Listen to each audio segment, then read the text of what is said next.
The other thing, this is kind of interesting. Daniel Jeremiah's NFL Network's draft guru, and he said when discussing this year's quarterback class, the word fit has never been more important.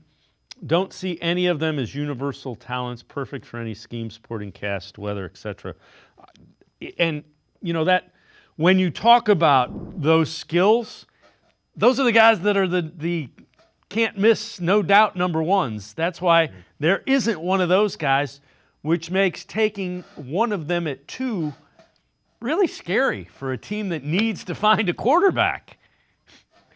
Yeah, I think you're right about that. And it adds to all of Andrew Berry's stresses, I'm sure, in this offseason.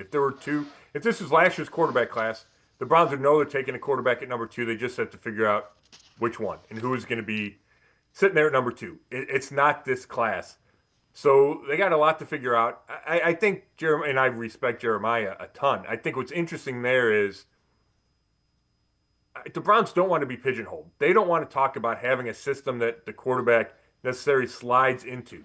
Andrew Berry, Kevin Stefanski, every time they talk about, and Tommy Reese, talk about catering the system to the quarterback and to the player's skill set. So I don't know if they go in saying, for instance, Jackson Dart fits the wide zone play action the best, or they say, hey, Jalen Milroe has such an upside, and we think he can be the next Lamar Jackson, where that wouldn't be considered a fit with the Browns, but I don't think the Browns would rule him out. So it's very interesting to see how that's going to play out. I get Jeremiah's point. I just don't know if the Browns quite believe what he's saying. Yeah, and I agree with you wholeheartedly.